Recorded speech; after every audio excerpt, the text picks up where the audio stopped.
During Thanksgiving dinner, Dad declared, "Not everyone at this table has earned a seat." Everyone chuckled, looked at me. I smiled and replied, "Good thing I built a life that doesn't require your approval." "Don't worry, you'll be reading about it soon. Some wounds don't bleed. They just sit there festering, until one day, the very people who inflicted them dare to ask, 'Why aren't you grateful?'" It was a Thanksgiving that tasted like regret and old promises. The air in my childhood home in Omaha, thick with the scent of roasted turkey and unspoken resentments, always felt like a cage I'd outgrown but was still expected to fit inside. The dining room glowed with warm amber light, an almost desperate attempt to conjure a feeling of family. My father, David Jensen, held court at the head of the table, his whiskey glass already half empty, his smile as sharp and unwavering as ever. He'd spent a lifetime fixing engines and people, both by tightening what he didn't understand. My mother, Sarah, fussed over the cranberry sauce, her movements a quiet denial of the tension that clung to every surface. My brother, Liam, launched into another tale about his new truck, and everyone laughed. Everyone but me.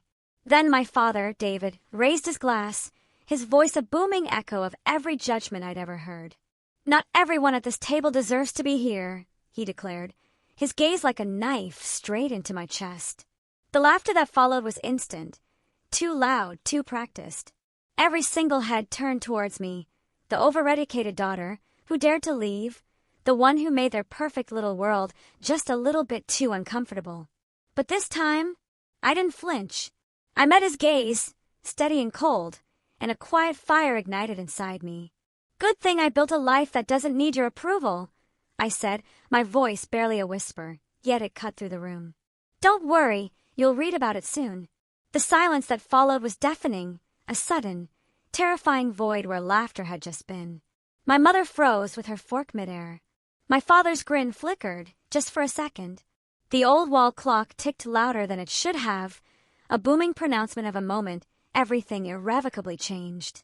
I grew up in a house that smelled of motor oil and Sunday dinners, warm, noisy, and bound by invisible rules. My father, David, believed the world was built by hands, not by minds. He ran a small auto shop, fixing everything with a wrench and a curse, his navy coveralls a daily uniform, like armor against the unknown. Success to him was sweat on your forehead and grease under your nails. Books, computers, ideas, they didn't count. They were for people who didn't know how to work. When I was little, I'd sit on the concrete floor of his shop, fascinated by the sparks, the roar of engines, the way he could bring something broken back to life. It felt like magic, but I also loved the hum of gears turning inside my own head, the relentless curiosity that made me want to understand why things worked, not just how. I wanted to take them apart, trace the circuits, uncover the invisible patterns that made everything move. He called that overthinking. My mother, Sarah, floated through our days like a quiet melody, gentle, patient, always smoothing tension before it could harden into conflict. Whenever Dad snapped, usually at me for messing with junk again, or forgetting my place, she would murmur, "He means well, Harper. You know how he is." She said it so many times it became a lullaby of excuses, one that simultaneously wrapped me up and shut me down. Then there was Liam, my older brother, the golden child, quarterback of the high school football team, captain of everything, the one whose achievements made Dad's chest puff with pride at every Friday night game. His trophies filled an entire wall in our living room. The pride of the Jensens, everyone called him, and Dad never corrected them. He didn't have to. The silence said everything. Liam was what I should have been. I wasn't jealous, not exactly. I just desperately wanted to be seen for what I could do. While Liam threw footballs in the backyard, I was digging through the junkyard behind our house, collecting old radios, broken speakers, discarded circuit boards. I'd spend hours in the garage after school, cross-legged on the floor with a screwdriver in one hand, a flashlight clamped between my teeth. I didn't have money for new parts, so I learned how to make old ones sing again. When I repaired a busted transistor radio at 12, and the signal fuzzed to life with an 80s song, I nearly cried. That hum of static felt like the first sound of belonging. Dad didn't see it that way. He'd walk in, smell the solder, and grumble, "You're wasting electricity." When I tried to show him what I'd fixed, he'd shake his head. "That's not real work, Harper. You can't feed yourself with that." Then he'd ruffle Liam's hair and say, "Now there's a kid who knows how to build something real." The first deep crack between us came the year I was 15. I had spent weeks building a small, wind-powered generator out of scrap parts for the state science fair. I stayed up late every night, soldering wires until my fingertips burned. When I won first place, the judges shook my hand and called me brilliant. I came home clutching the ribbon, my heart thundering with pride. When I finally told him, heart thundering with pride, he didn't even look up from the TV. "That's nice," he grunted. "But don't brag about it, Harper. You'll make your brother feel bad." In that moment, something deep inside me cracked. Not loud enough for anyone else to hear, but profound enough that its echo would follow me for years. I walked to my room, the ribbon suddenly heavy, meaningless. That was the night I understood. Love in our house came with conditions. It was something you earned by being the person he understood. And I wasn't. After that, silence became our family language. We didn't yell, we just stopped talking. Dad stopped asking about my grades. I stopped telling him about them. Liam's football trophies kept multiplying, their golden figures frozen mid-victory, while my experiments stayed hidden under my bed. Sarah still smiled her soft, nervous smile, trying to hold everything together, but her words only made the distance clearer. "He's proud of you in his own way," she'd whisper when I helped her with dinner. "He just doesn't know how to say it." But pride shouldn't have to be translated. Love shouldn't sound like an apology. The older I got, the more I felt like a ghost in my own home, a quiet shadow in a house where everything revolved around the men. I learned how to disappear in conversations, how to bite my tongue before asking too many questions, how to turn curiosity into silence so it wouldn't be mistaken for defiance. But every night, when the house went still and the crickets took over, I'd sneak back into the garage with a flashlight and my pile of broken machines.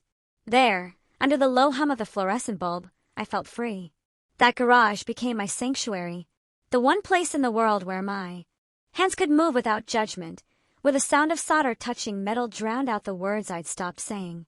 I didn't understand it back then, but every screw I tightened, every spark I coaxed back to life, was my way of building something my father could never take apart. The garage behind our house wasn't much, just a square box of concrete with rusted shelves, a cracked window, and a single yellow bulb that flickered like it was deciding whether to keep trying. In winter, the cold bit through my sleeves, and my breath came out in clouds that hung in the air before vanishing. But that space, with its smell of motor oil and dust, felt more like home than any room inside the house ever did. It was chaos, but it was my chaos. I built my first circuit board there when I was 16. It wasn't perfect. The solder joints were uneven, the wires crooked. But when I flipped the switch and saw a tiny red light flicker to life, I felt something I hadn't felt in years, control. For once, the world responded to me. I didn't have to ask for permission or approval. I could build something out of nothing and make it listen. That yellow bulb became my sun. The hum of the power supply, my heartbeat. One night, rummaging through a box of old tools, I found my grandfather's pocket watch. The glass was cracked, the minute hand frozen at 12:47. Dad used to keep it in his drawer, calling it junk from another time. But when I held it, I felt its weight, like it carried a story still trying to move. I took it to my workbench, pried open the case, and stared at the delicate gears inside. So small, so precise, so stubborn. I spent hours hunched over it with tweezers and a magnifying glass, refusing to give up, even when my hands cramped and my eyes burned. By dawn, when I finally adjusted the last spring and turned the tiny crown, the second hand trembled, then began to tick, a soft, steady rhythm, fragile but alive. I remember laughing quietly, the sound echoing in the cold air. That broken watch, forgotten in a drawer, was beating again. It was the first thing I ever brought fully back to life. I wore it on a chain around my neck for weeks. It didn't match anything I owned, but I didn't care. Every tick reminded me that I could make something move forward, even when everything around me stood still. As I sat on that cold concrete floor, the watch beating a tiny rhythm in my palm, I whispered a promise to myself, a desperate plea to the universe. If I can't make them proud, then I will make time itself listen. The words were small, but they resonated with the weight of a silent prayer. The next day, Dad walked past the garage and saw me working. He shook his head. "Still playing with your toys, Harper," he said. I wanted to tell him that I'd fixed something he'd thrown away, that I'd made it tick again, but I didn't. I just smiled faintly and said, "Yeah, just playing," because I knew he wouldn't hear it anyway. He didn't speak the language of quiet miracles. After that, the garage became my world. Every night after dinner, I'd sneak out with a thermos of cocoa and work under that yellow light until I couldn't feel my fingers. The air would buzz faintly from the old power outlet, and sometimes, when I'd been up too long, I'd imagine the machines whispering back to me, "Keep going. You're close. Die, Harper." I filled a notebook with sketches of inventions, tiny engines, robotic arms, sensors that could move on their own. None of them looked like much, but to me, they were proof that I could dream without permission. Each page was another rebellion against smallness. Sometimes, when the wind was strong, I could hear the faint sound of the high school stadium from across town, the crowd cheering for Liam's team. The noise always came in waves, sharp and distant. It used to make me feel invisible. But as the watch ticked in my pocket and my soldering iron glowed, I realized I didn't need to be in that stadium to matter. My victories were smaller, quieter, but they were mine. I remember one night standing at the garage door, looking out at the frozen yard, the lights from the house flickering behind the curtains. Everyone inside was laughing, probably about Liam's latest touchdown. Maybe about me. I smiled anyway, a little sad, a little proud. Then I whispered to the dark, "One day I'll build something that moves the world, even if they never see it." The words didn't echo, but they didn't need to. The garage heard me. The machines heard me. And so did time. The watch in my palm ticked on, slow and steady like it agreed. The letter came on a Tuesday afternoon, tucked between a pile of bills and a hardware store catalog. I almost missed it. The envelope was thin and white, stamped with the blue seal of the Massachusetts Institute of Technology. I didn't open it right away. My hands were shaking too hard. For a moment, I just stood in the kitchen staring at it, hearing the faint tick of my grandfather's pocket watch in my jacket pocket, like a heartbeat reminding me to breathe. When I finally tore it open, the words blurred before they even made sense. "We are pleased to inform you that you have been awarded a partial scholarship to MIT. I read it again and again, whispering the words out loud just to be sure they were real. A full scholarship. I had done it. I ran outside to the garage, letter in hand, like it was proof of something I'd been trying to say my entire life. Dad was out front, leaning against his truck, oil on his hands, radio humming old country songs. "Dad!" I said, breathless. "I got into MIT. On a full scholarship." He didn't even look up at first. "MIT," he repeated, wiping his hands on a rag. "That's for people with money and no sense." "It's a full ride," I said quickly. "They're covering tuition, all of it. I'll work for housing. I'll figure it out. It's a chance. My chance." He laughed then, a short, bitter bark. "A chance for what? To waste 4 years pretending you're better than the people who raised you." My throat constricted, a knot of hurt and fury. "It's not about that. It's about what I can build, what I can learn. This is what I've worked for." He tossed his rag onto the hood, his eyes like flint. "You think I care about those toys you build in the garage? That's not real work, Harper. MIT doesn't make people like us. It eats them alive." I felt something heavy, something irreversible, slide into place inside me, like a door slamming shut. "I can handle it," I said, my voice barely a whisper. "I've handled everything else." He stared at me, trying to find the child he once understood, but she was gone. Then, almost softly, he delivered the final blow. "You go. You're on your own. Chase this fantasy, but don't expect this family to pick up the pieces when it falls apart." Behind him, the light from the setting sun hit the windows, turning everything gold except his eyes. They were hard, unblinking. I wanted to believe he didn't mean it, that he was just scared for me in his own way. But deep down, I knew this was final. My mother, Sarah, stood by the doorway, a dish towel clutched like a lifeline, her face pale with a mix of fear and heartbreak. When I looked at her, she offered that trembling, familiar smile. "He doesn't mean it, Harper," she whispered. "You know how he gets." This time I knew he did. I nodded, because telling her the truth would have broken both of us. That night, I packed quietly. I didn't have much, just 2 suitcases, a stack of notebooks, and the pocket watch. I couldn't sleep, so I sat at my desk, staring at the letter under the lamp. The words, "Congratulations, and we look forward to your contributions," glowed faintly in the yellow light. I thought about the garage, about the small red light on my first circuit board, about the night I'd whispered I'd make time itself listen. Maybe this was time's answer. In the early morning, I heard the creak of floorboards as Sarah moved softly down the hallway. She knocked on my door, then opened it halfway, her eyes red. She held out a paper bag. "Sandwiches," she said, her voice shaking, "for the bus. And an apple. You'll need to eat." I took it and tried to smile. "Thanks, Sarah." She hesitated, then stepped forward and hugged me. It was quick, almost clumsy but warm. When she pulled away, she whispered, "You have your grandfather's hands, you know. He would have been proud." Then she left before I could answer. When I stepped outside, the morning was cold enough to sting. The bus stop was 2 blocks down. I dragged my suitcases through the frost, the wheels bumping over the cracks in the pavement. The neighborhood was still asleep, smoke rising from chimneys, the distant bark of a dog, the smell of diesel in the air. As the bus rounded the corner, I looked back at our house. The windows were dark, except for one, the kitchen, where Sarah stood behind the curtain, a shadow in the soft glow of the stove light. I raised my hand, even though I knew she couldn't see me clearly. Dad's truck was still in the driveway. The engine was off. He didn't come out. When the bus doors hissed open, I climbed aboard, sat by the window, and pressed my forehead against the glass. The pocket watch ticked softly in my coat pocket, each beat steady and sure. For a long time, I watched our street fade into the gray horizon, the familiar shapes of home growing smaller until they disappeared. I didn't cry. I thought I would, but I didn't.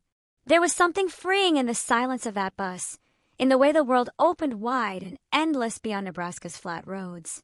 I didn't know what waited for me in Boston, just that it was mine. As the bus picked up speed, I took the watch out and turned it over in my hands. Its face caught the weak morning light, the second hand, ticking with perfect rhythm. "We're going," I whispered. "Let's make it count." Outside, the frost sparkled like metal.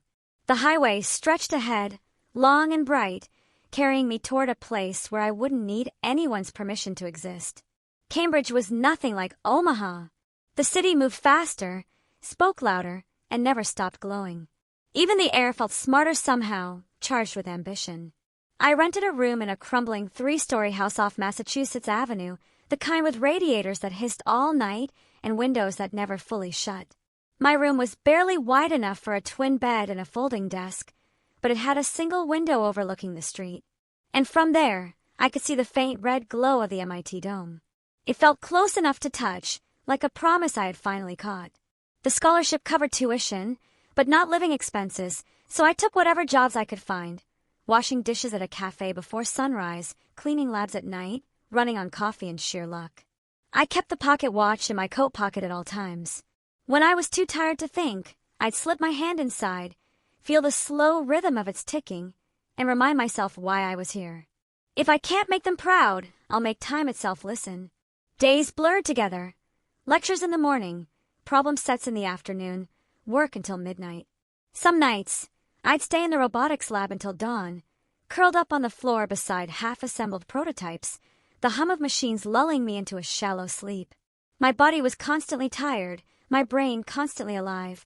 I built small robotic arms from scrap parts from the lab's discard bin, programmed microcontrollers on borrowed laptops, and dreamed of machines that could move like living things, precise, silent, and kind. MIT was full of brilliance and arrogance in equal measure. My classmates came from families of scientists and CEOs. They spoke about innovation like it was their birthright. I stayed quiet most of the time, absorbing everything. I didn't have pedigree, I had hunger. I didn't have funding, I had the stubbornness of someone who'd burned every bridge behind her. By my second semester, the exhaustion began to show. I skipped meals without meaning to, choosing lab hours over food. My hands trembled from too much caffeine and not enough sleep. One night, around 3 a.m, I was soldering a circuit for a robot prototype when my vision blurred. The soldering iron slipped from my fingers, and the world tilted. The next thing I remember was the cold floor against my cheek and the sound of metal clattering. When I opened my eyes again, I was in the campus infirmary, a blanket thrown over me and in 4 dripping steadily beside the bed. A woman with auburn hair and a messy bun was sitting in the chair next to me, scrolling through her tablet. When she noticed I was awake, she smiled. "So, you do have a pulse," she said. "That's good news." I blinked, groggy. "Who are you?" "Grace," she said, offering her hand. "You scared half the lab last night. I found you on the floor, surrounded by wires and something that looked like a dying toaster. You really know how to make an impression." I managed a weak laugh. "It's supposed to be a delivery unit." "Well," she said, "it almost delivered you to the afterlife." From that day on, Grace became my anchor. She was everything I wasn't. Loud, fearless, unfiltered. She came from Seattle, studied biomedical engineering, and somehow always found time to cook.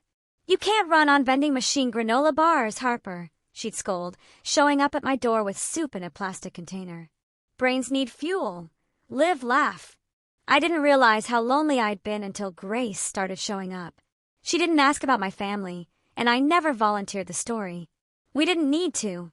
We spoke in blueprints and equations, in long nights at the lab and quiet cups of coffee at the all-night diner down the street. She called me the machine whisperer. I called her the storm. Together, we built and broke and built again. I started carrying the pocket watch in my backpack, right next to my notebook. Its ticking filled the silence when I worked alone.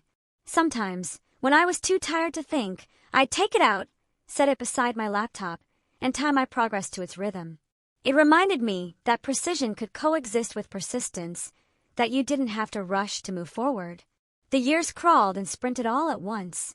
Between coursework and jobs, I found myself drawn to one problem over and over again: how to make robots that could actually help people, not just fascinate engineers. Hospitals used expensive systems to transport medical supplies, and small clinics, especially in towns like the one my mother worked in, couldn't afford them. I remembered Sarah coming home from her nursing shifts with sore feet and a tired smile saying, "We're short-staffed again." That memory never left me. So I started sketching a compact transport robot that could navigate narrow hospital corridors, avoid people, and deliver supplies. Fast, cheap, reliable. It wouldn't be pretty, but it would matter. The kind of invention that could make real lives easier. Grace caught me hunched over the sketches one night. "You're building something," she said. "I can tell by the look on your face." "Not yet," I said, tracing a line on the blueprint. "But I will. I want to make something that matters, something that moves the world." She teased, echoing the words I hadn't said aloud in years. I smiled faintly. "Yeah, something like that." We spent countless nights working together in the lab. When we couldn't afford parts, we borrowed from broken prototypes. When we ran out of time, we skipped sleep. Every time the robot failed, we rebuilt it, laughing through frustration. Grace had a way of making the impossible seem temporary. There was one night, after a long test run finally succeeded, when we sat on the floor eating cold noodles straight from the container. The robot rolled past us, humming quietly as it carried a tray from one end of the room to the other. "You realize," she said, "you just built the thing you used to dream about." I watched it move, slow but steady, and felt something rise in my chest. Something that felt like pride, but softer. "Not yet," I said. "This is just the start." I didn't tell her that I was already imagining where it could go, into small-town hospitals, rural clinics, places forgotten by progress. Places like where my mother still worked, her hands cracked from winter, her heart too big for the world she lived in. I wanted to send her something that would ease that weight, even if she never knew it came from me. By the time I graduated, I had more than a degree. I had a prototype, a dream, and a single truth that had carved itself into my bones. Survival wasn't about escaping the past. It was about transforming it. The day before commencement, I sat by the Charles River with Grace, watching the sunset reflect off the water. The pocket watch ticked softly in my hand. Grace nudged my shoulder. "So what's next for you, Jensen?" I looked toward the horizon, where the city lights were beginning to shimmer, and said, "I think it's time to build something that doesn't need anyone's permission to exist." The wind off the water was cold, but I didn't feel it. For the first time, I wasn't running from home anymore. I was running towards something entirely my own. After graduation, Boston no longer felt big enough. The city had given me everything I needed to become who I was, but it also reminded me too much of survival, of cold nights and fluorescent lights and ramen dinners that tasted like determination. Grace felt it too. One night, over coffee in a quiet diner near Kendall Square, she said, "What if we stop building other people's dreams and start building ours?" That's how Northline Robotics was born. A name chosen at 2 a.m, when the world felt endless and possible. We packed our few belongings into her old hatchback, strapped the prototypes into the back seat with duct tape, and drove west until the skyline gave way to mountains. We chose Denver, not because it was convenient, but because it was wild. It had open skies, sharp air, and room to breathe, something Boston never had. We found an old auto garage on the edge of the city and rented it for next to nothing. The space was drafty, its walls lined with rusted tools and peeling paint. It smelled faintly of gasoline and rain-soaked concrete, but to us, it was perfect, a blank canvas. We scrubbed it clean, set up folding tables, strung extension cords across the floor, and claimed it as home. The early days were brutal. Winters in Denver could cut through your bones, and the heater barely worked. We wore gloves while coding, our breath fogging in front of us as we huddled around laptops. Dinner was always the same: canned soup, reheated noodles, or the occasional pizza when we landed a freelance gig to keep the lights on. The nights blurred together, code turning into numbers, numbers turning into hours, and hours turning into years. We built everything by hand: frames, sensors, circuitry. Grace handled design. I handled mechanics and algorithms. Our first prototype, Northline 1, was small, clunky, and constantly breaking. Its navigation was shaky, its sensors unreliable, but it had a pulse. We stayed up entire nights rewriting code and soldering joints until our fingers went numb. Every time we thought we were close, something failed spectacularly: motors overheating, software loops freezing, batteries dying in smoke. Money ran out faster than courage. Investors smiled politely but passed. They didn't understand why two women with no corporate backing thought they could compete with billion-dollar robotics firms. Too niche, they said. Rural healthcare doesn't scale. They were right about one thing: it didn't scale easily. But that wasn't the point. It wasn't about markets or profits. It was about meaning. I wanted to build something that mattered to people who were never seen. By the second year, our accounts were nearly empty. We owed back rent on the garage. Our equipment was failing. Even Grace, eternally optimistic, started to lose her light. One night, she slammed her laptop shut. "Maybe they're right, Harper," she said, her voice hollow. "Maybe no one's waiting for this." I didn't answer. I just stared at the old pocket watch on the workbench, its tick steady, patient. I thought of David's voice. MIT is for people with money and no sense. Then I thought of Sarah's tired hands, her long hospital shifts, her quiet strength. I looked at Grace, my voice firm. "Someone is waiting," I said. "They just don't know it yet." The next morning, I wired every last dollar from my personal savings into the company account. Grace didn't find out until later, when she checked the books and froze. "You put in everything?" she asked, disbelief etched on her face. "Everything you had?" I nodded. "If we're going down, I'd rather do it building something real." She stared at me for a long time, then exhaled. "Okay," she said, a flicker of her old fire returning. "Then let's make it count." A month later, a hospital in rural Montana reached out. Their administrator, Dr. Patel, had read a small blog post about our prototype and wanted to test it. "We can't afford the big commercial systems," she said over the phone. "But we'll take anything that works." Grace and I packed up Northline 1, wrapped it in blankets, and loaded it into a rented van. The drive took 16 hours through snow-covered plains and mountain passes. By the time we arrived, the sky was lavender with dawn. The hospital was small: 2 floors, 20 rooms, a handful of nurses who looked more tired than paid. We spent 3 days setting up sensors and mapping the hallways. The staff watched us curiously, but didn't expect much. When the first trial run began, I held my breath. The robot whirred softly, rolled down the hall, turned to the first corner, and for once didn't crash.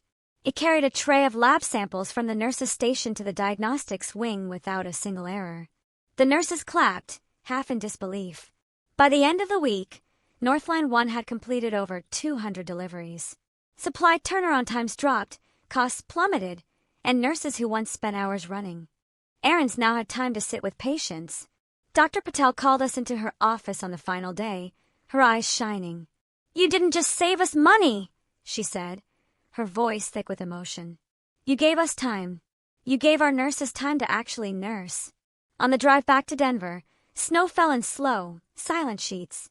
Grace broke the quiet. "We did it, didn't we?" I smiled faintly, still on the road. "Barely," I said. "But barely counts." The next morning, a local Montana newspaper ran a small story titled, "Engineer Builds Robots for Rural Healthcare." It wasn't a national headline. It wasn't front-page news. But it was something. The first time I saw my name in print, I didn't feel triumphant. I felt still, like a clock that had finally found its rhythm. The article spread quietly, first among medical forums, then local tech circles, then small-town hospitals desperate for affordable solutions. Emails began to arrive, slowly at first, then dozens at a time. "Can we test your model? Can we license your design? Can you teach us how it works?" Within 6 months, we had more orders than we could handle. Grace cried when the first real check cleared. I didn't cry. I just stood in the middle of our cold garage, the robot humming softly beside me, and whispered, "They don't see me, but the world will." And it did. By the end of the year, Northline Robotics had expanded into a proper workspace. The walls were clean now, the lights bright, the floors warm. But I kept that old pocket watch on the shelf above my desk, still ticking away the hours. It reminded me that I hadn't escaped my past. I had transformed it into motion. Every tick was a small defiance against every voice that said I couldn't. Sometimes at night, when the lab went quiet and Grace had gone home, I'd sit alone and listen to that sound, the faint, steady heartbeat of everything I'd built from the wreckage of what I'd left behind. And every time it clicked, I heard the same promise I made years ago in the cold of my father's garage. If I can't make them proud, I'll make time itself listen. Now it was listening. So was the world. 3 years later, the world finally caught up to what we'd built.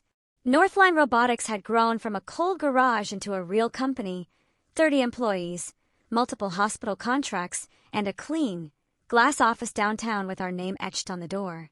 I'd learned how to speak the language of investors, how to stay awake through 18-hour days, how to smile for cameras even when I hadn't slept in 2.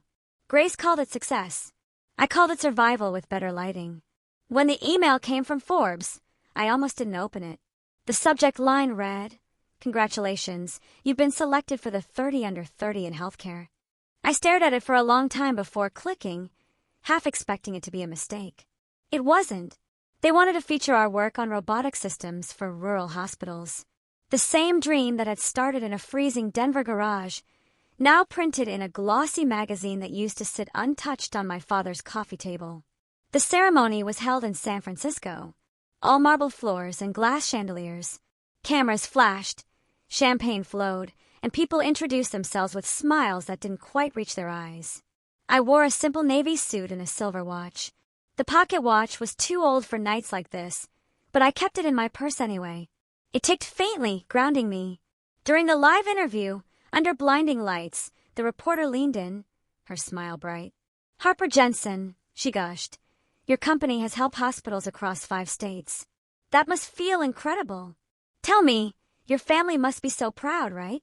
The question hit me like a physical blow, not cruel, just casually, devastatingly innocent. The studio lights blurred. I forced a smile, the kind you wear when honesty is too expensive. "They're probably busy," I said lightly, my voice a practiced, calm facade. "We don't talk much about work." The reporter laughed politely, moved on. I answered every question perfectly, measured, articulate, unshakable. But inside, I felt something small and familiar hollowing out my chest. That night, I returned to my hotel room, overlooking the bay. The city below glowed like circuitry. Every light, another heartbeat of a world that never slept. I kicked off my heels, set the award plaque on the desk, and sat by the window with a glass of champagne I never drank. For a while, I just watched the fog roll in from the water, trying to let the noise of the evening fade. Out of habit, I reached for my phone. I scrolled through emails first, congratulations from partners, messages from colleagues, a text from Grace that said simply, "We did it." Then, without meaning to, I opened Instagram. The first photo that appeared stopped me cold. My father's account, one I hadn't looked at in years. The picture was simple, our old dining room in Omaha. David, Sarah, and Liam, all smiling around the familiar table. Liam's arms slung around my father, my mother's smile small but warm. The caption, "So proud of my boys." There was no empty chair, no hint that I had ever belonged at that table. I stared at it until the screen blurred through a film of unshed tears. The city sounds outside grew distant, like I was underwater. I set the phone face down and let the silence fill the room. The champagne on the nightstand caught the light from the window, tiny bubbles rising in slow, lazy motion untouched. I leaned back against the cool glass and closed my eyes. This was supposed to be the moment that made everything worth it. The recognition, the validation, the proof. But instead, it felt profoundly hollow, an echo in an empty room. I had built everything I had promised myself I would, everything they said I couldn't. And yet, the people I'd once wanted most to see me had never even looked up. I reached for my purse and took out the pocket watch. It was still ticking, steady and unbothered. For years, that sound had meant hope, momentum, progress, defiance. Tonight, it just sounded like time passing, indifferent to what I had built or lost. I set it on the nightstand beside the champagne, the faint reflection of the city lights glinting across its surface. Outside, the fog thickened, swallowing the skyline until only the faint glow of streetlights remained. I whispered into the empty room, "They don't see me, but the world will." My new apartment sat high above downtown Denver, its walls almost entirely of glass. From where I stood in the living room, the Rockies stretched across the horizon like a memory that refused to fade. The morning light spilled in softly, catching on the clean lines of the furniture, the pale oak floors, the quiet hum of a city waking below. For the first time in years, I didn't hear machines, alarms, or footsteps in hallways. Just air. Just silence. When I moved in, I promised myself I wouldn't fill the space with noise. No clutter, no chaos, no ghosts. The walls were bare except for 3 frames. My MIT diploma, the first Northline robotics blueprint, and a photo of the prototype that saved that Montana hospital. Between them hung the pocket watch, encased in glass. It still ticked, its rhythm soft and steady, a reminder not of struggle anymore but of arrival. The centerpiece of the apartment wasn't the view, it was the table. 12 feet long, reclaimed walnut from abandoned mountain barns, with 12 identical chairs. No head, no end. Everyone equal. When the craftsman asked if I wanted to stain it, make it more formal, I shook my head. "No," I said. "Let it keep its scars. They're the only honest thing in here." That table became the heart of my home. Not for show, not for meetings or media interviews, but for something quiet, for solitude without loneliness. Some nights I'd make a simple meal, just soup and bread, and eat in the soft glow of the pendant light hanging above it. Other nights, I'd spread out sketches for new prototypes, tracing ideas across its worn surface until dawn. There was a peace in that routine, a rhythm I had never known in the house I grew up in. I used to think success would sound like applause or recognition. But here, it sounded like the faint tick of the pocket watch and the whisper of wind against the glass. It was the kind of quiet you don't earn by running faster. It's the kind you reach when you finally stop. Sometimes I caught myself staring at that table for long stretches, imagining what it would feel like to have it full. People talking, laughing, no one trying to prove their worth, no one sitting lower or higher than anyone else. Maybe that was the real dream all along. Not robots or headlines or companies, but a seat at a table where everyone belonged. There were no family photos anywhere, not out of bitterness, but out of truth. They didn't belong here. This space wasn't built on nostalgia, it was built on reclamation. I had spent too many years trying to make something out of absence, too many nights wanting someone else's approval to make me whole. Now, the absence was part of the design. Every inch of quiet, every empty chair was exactly where it should be. When guests visited, colleagues, new friends, the occasional journalist, they always commented on the view. "It must feel amazing to live up here," one of them said once. I smiled and replied, "It feels quiet. That's enough." At night, Denver glittered below like a field of stars that had fallen to earth. I'd turn off the lights, let the city's glow fill the room, and listen to the watch ticking softly on the wall. 4 years. That sound had been a measure of survival, counting the seconds between exhaustion and hope. Now, it was the sound of stillness, of time that didn't need to be outrun. Sometimes, when I caught the reflection of the mountains in the glass, I'd think about that old dining room in Omaha, the rigid table, my father's voice, the laughter that cut sharper than words. The contrast was almost surreal. There, I had learned to stay small. Here, I had learned to take up space without apology. I didn't build luxury. I built peace. And for the first time, it was enough. The message arrived on a gray Tuesday morning. The kind of day when Denver felt more like sky than city. 6 p.m. Thursday. "Mom misses you." Mom. Just that. No emojis. No pretense of small talk. 7 words that landed heavier than they should have. I must have read it a dozen times, the cursor blinking on the screen like a heartbeat. It had been years since I'd gone back to Nebraska. Years since I'd stepped inside that house with its amber light and walls that could hold a grudge. I'd promised myself I wouldn't return unless I wanted to. And I wasn't sure if this counted as wanting. But Mom misses you was enough. It always had been. So Thursday morning, I packed a small bag, grabbed my coat, and started driving east. The miles blurred by, long stretches of highway and empty plains, the mountains fading behind me like a memory I wasn't ready to let go of. The pocket watch sat on the dashboard, its steady tick filling the silence between radio and wind. By the time I reached Omaha, dusk had settled over the streets, washing everything in the kind of pale orange that made even the ordinary look forgiving. Their house looked smaller now, like someone had pressed time down on it. The shutters were still green, the porch light still flickering. For a moment, I just sat in the car, engine running, hands gripping the steering wheel. Then I turned it off, pocketed the watch, and walked to the door. Sarah opened it before I could knock. "Harper," she said softly, the same voice that used to wake me for school. Her smile trembled, caught between guilt and relief. "You made it." "I did." I tried to smile back. The warmth hit me first. The smell of turkey, cinnamon, and something faintly metallic, like memory. The dining room was just as I remembered. Too much light, too little space to breathe. My father, David, sat at the head of the table. Same spot, same posture, older but unchanged.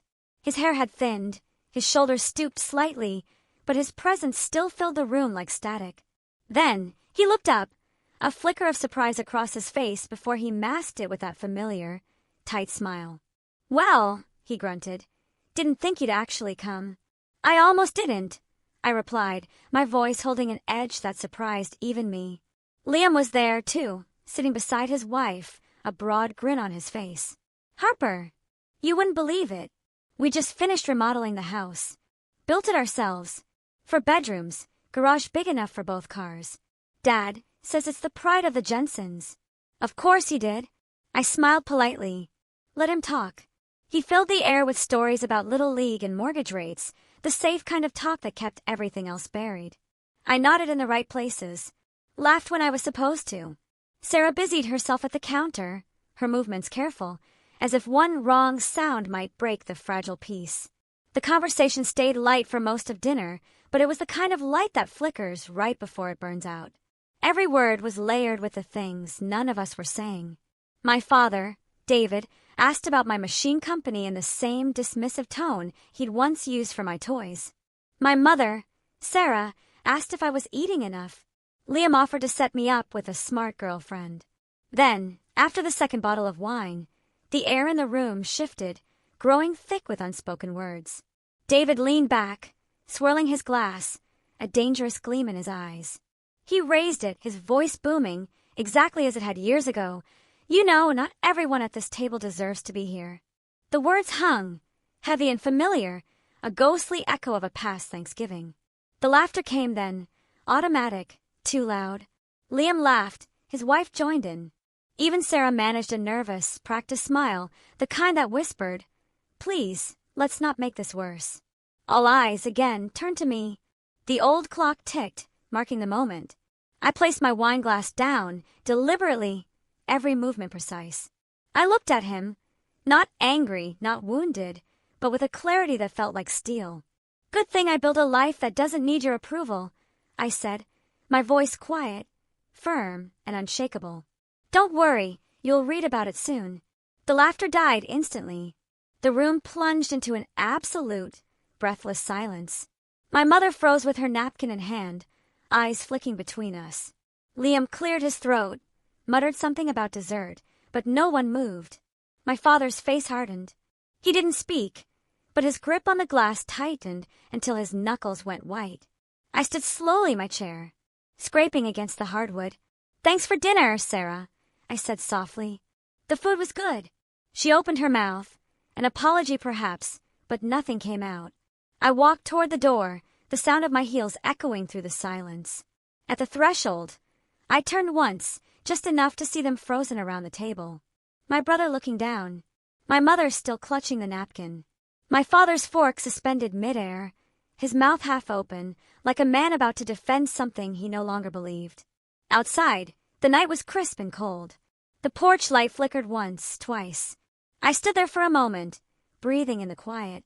The kind of quiet that used to hurt, but now felt like freedom. Then I walked to my car, started the engine, and drove away without looking back. Through the rearview mirror, I saw the house shrink behind me, its windows glowing soft against the dark. Somewhere inside, the dinner would resume. The laughter would return. The same lines repeated, the same comfort built on silence. But not for me. For the first time, I wasn't leaving in anger. I was leaving because I finally understood. I didn't need to earn my place at that table. I had already built my own. A month later, the snow had settled over Denver like a soft, white hush. The city lights shimmered beneath it, quiet and reverent, as though even the streets understood what time of year it was. I hadn't planned to do anything for Christmas. 4 years, the season had meant empty rooms, unanswered calls, and a calendar full of work to fill the silence. But this year felt different. Maybe it was the dinner in Omaha, the look on my mother's face, or maybe it was the realization that some wounds only stop bleeding when you stop waiting for someone else to heal them. Whatever it was, one morning in early December I called Grace. "What if," I said, "we host a dinner?" She laughed. "A company dinner?" "No," I said, "something real. Something for people who never get invited to the fancy ones." 2 weeks later, the conference hall at Northline's headquarters was transformed. We cleared out the machinery, brought in long wooden tables, strung golden fairy lights from the rafters, and filled the air with the scent of cinnamon and roasted apples. We hired local chefs, rented buses to bring in hospital staff and families who couldn't afford the trip, and filled the space with a warmth that no amount of money could fake. The guest list wasn't curated or elegant. It was human. Nurses from the rural hospitals our robots supported, patients recovering from long-term illnesses, a handful of single parents juggling medical bills, and a dozen children still fighting their way back from hospital beds. No media, no sponsors, just people who deserved a night where the world felt kind again. When the doors opened that evening, the cold rushed in with laughter. Children ran toward the tables decorated with pine cones and silver ribbons. The nurses, still in their scrubs, shyly accepted mugs of cider. Music floated through the air, soft jazz, just enough to make the room feel alive, but never loud enough to drown out conversation. I moved between the tables quietly, checking that everyone had what they needed. Grace had dressed up as Mrs. Claus, handing out wrapped scarves and gloves to anyone who came near. A local bakery had donated gingerbread cookies shaped like gears, her idea, not mine, and they disappeared almost instantly. Halfway through dinner, one of the older nurses, a woman named Karen, caught my hand. "You didn't have to do this," she said, her eyes glistening. "I know," I said softly. "That's why it matters." The food was simple but perfect. Roasted turkey, sweet potatoes, apple pie, warm enough to melt the cold out of anyone. Laughter grew louder as the night went on, weaving through the music and the clinking of cutlery. It was the sound of belonging, raw and unpolished. I was pouring cider for one of the kids when I noticed a man with a camera at the door. Then 2 more local reporters, drawn by word of mouth. I hadn't invited them, But I didn't send them away either. Some stories don't need hiding. One of them, a young woman with a notepad and an earnest smile, approached gently. "Miss Jensen," she said, "we heard you organized this whole thing yourself. Would you mind telling us why?" I looked around the room, at the nurses laughing with their patients, at the children tearing open presents wrapped in bright red paper, at Grace pretending to be shocked every time someone thanked her. Then I smiled. "Because everyone deserves a seat at a table," I said. "Especially those who are told they don't." She nodded slowly. "That's beautiful." I shrugged. "It's just the truth." She left soon after, but not before her photographer snapped a few pictures of me sitting beside one of the children. A little girl in a wool hat too big for her head, her foreport tucked beneath her sleeve. Her name was Lily. She was 8 years old and recovering from leukemia. She told me she wanted to be an engineer someday. "Like Iron Man," she whispered, grinning through missing teeth. We talked for nearly an hour. She asked endless questions about the robots, about how they moved and what they could do. I showed her sketches on my phone, and she drew her own version on a napkin, a lopsided little machine with a smiley face on its screen. When I told her it was perfect, she giggled, that bright, clear sound only children seem to carry. Later, when the night was winding down, she looked up at me with wide, serious eyes and asked, "Do you have a family?" The question was so innocent, so pure, yet it landed like a stone in my chest. For a moment, I honestly didn't know how to answer. The truth felt too complicated, too heavy for this small, brave girl. But she wasn't asking for a confession, just honesty. I met her gaze, and a warmth spread through me, soft and unexpected. I smiled. "Tonight, Lily," I said, my voice thick with emotion. "Tonight I do." She nodded as if that made perfect sense. When the last guests left and the music faded, the room was a beautiful kind of chaos. Crumbs on plates, ribbons scattered on the floor, the faint smell of cinnamon still clinging to the air. I stood there for a long moment, taking it all in. The laughter still echoed faintly in my ears, a sound so full it almost hurt. Grace came up beside me, her cheeks flushed, her hair escaping from the Santa hat. "You realize this is going to be all over the news tomorrow," she said. "Let them write what they want," I said, smiling. "It's not about that." But the next morning, the photo was everywhere, on local news sites and healthcare journals, even shared on social media by hospital workers across the country. It showed me sitting with Lily, both of us laughing over her napkin drawing. The headline read, "Engineer hosts Christmas dinner for patients and nurses, says everyone deserves a seat at the table." My inbox filled with messages. My phone buzzed with calls. But what I remembered most wasn't the noise. It was the feeling.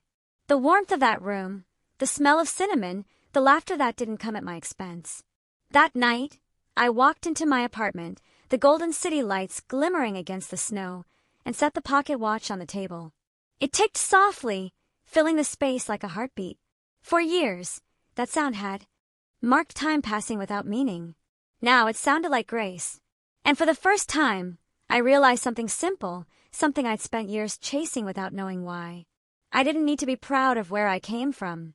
I just needed to be at peace with where I'd arrived. The next morning, the world outside was still blanketed in snow, soft and bright under the Denver Sunday. The apartment was quiet, except for the faint hum of the heater and the steady ticking of the pocket watch on the table. I was making coffee when my phone began to ring. The number was familiar, but unexpected. Home. For a second, I almost didn't answer. Then I did. Harper, my mother, Sarah's voice, was small, breathless, like she'd been holding it in for years. "It's everywhere. The news, the papers, your photo, the dinner, the little girl. Your father saw it this morning. He didn't say anything. He just left the paper open on the table." I closed my eyes, leaning against the counter, the warmth of the mug a fragile anchor. "It's okay, Sarah," I said quietly. "I didn't need you to see that I'm good. I just wanted you to know I'm okay." She was silent for a moment, then a soft, broken sob. "He was wrong," she whispered. And I was too. I told myself staying quiet would keep the peace, but silence never protected anyone. I see that now. I swallowed, the ache in my throat a familiar companion. "I know, Sarah. You don't have to explain.